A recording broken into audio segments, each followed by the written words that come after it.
It's been a year. The dust settles and the world falls silent around them, as if it is aware of the sacred encounter about to unfold. The hunter recites his prayer, calling upon the god he's about to fell, and tightens his grip.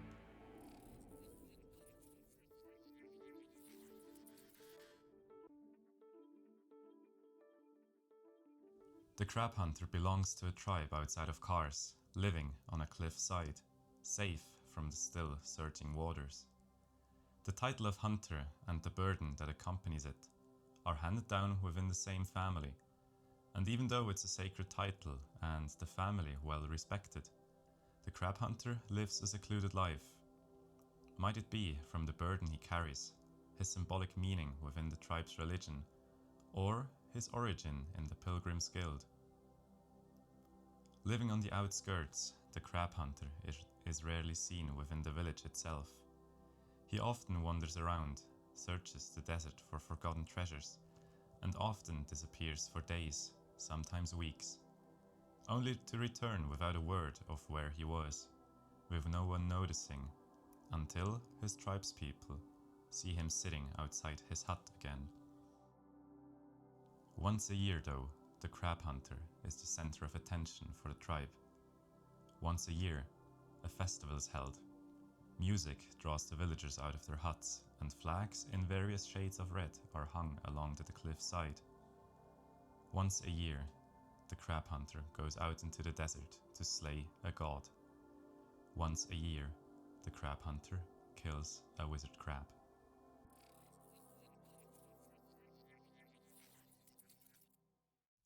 Hi and welcome back to the Ebbtide Journals. So today's topic is the crab hunter.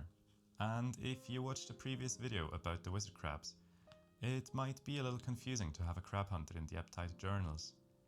In that video I stated that the crabs cannot be killed or are only killed by the pilgrims.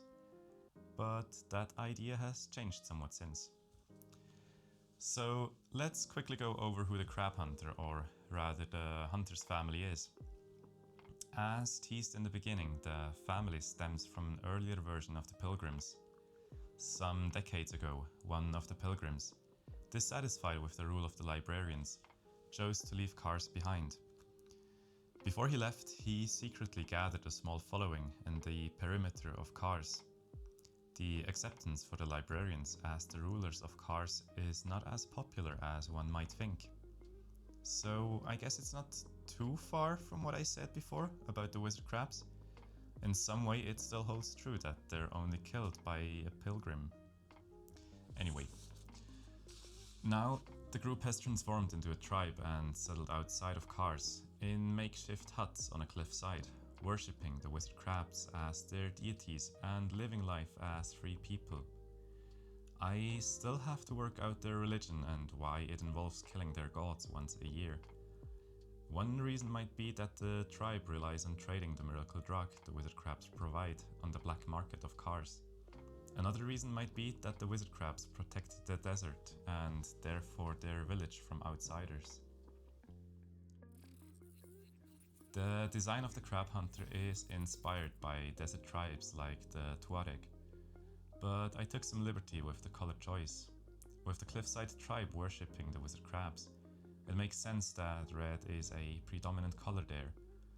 I figure that the more red a villager wears, or the larger their red clothing is, the higher their standing within the tribe is. In the design of the crab hunter, red is accompanied by shades of white to serve as camouflage in the desert.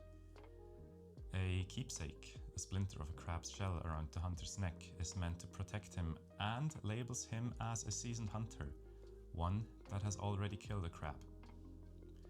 I am still working on the weapon that's able to kill a wizard crab. So far I'm pretty sure that it uses compressed air to propel some sort of bullet out of a lance-shaped weapon. I'm taking inspiration from the movie No Country for Old Men there. But yeah, there will be more details in a follow-up video. Another thing that I have in mind is a backup crew for the hunter, some sort of support that matches the hunter's aesthetics. But that's also a topic for another time. Already early on, I was thinking about possible factions and opposing forces within the Ebbtide Journals, and it slowly seems to take shape. I'm thinking of the Ebbtide Journals not only in terms of art and design, but also as a storytelling project, which admittedly might be a bit too much, considering it already takes me a lot of time to learn new skills in the art sector. But I just like the thought of morally grey characters, societies that are neither good nor bad, but make questionable decisions in their struggle for survival, because these decisions might be well justified from their point of view. Anyways, I like the addition of a village outside of cars and a tribe that clearly opposes the librarians and their rule. And yes, there will be, at one point, a video about the librarians too. I guess at this point I will have to find a way to make all of this make sense and record all of my thoughts so that I won't forget or get lost in chaos. I am thinking of creating a map to at least have an idea of where Kars is and how big it is in relation to the cliffside village. But let me know if you have a good solution for organizing ideas. I know that mind maps are a popular choice, but so far I just couldn't get used to them. So that's that for today. I know it has been some time since the last video, and to be honest, I don't think I will be able to pick up the pace in the near future. Life's full of changes at the moment, but I hope it will settle down soon so that I can have some more time for the Ebbtide Journals. For now, thanks for stopping by. Keep creating and hopefully see you soon. Bye.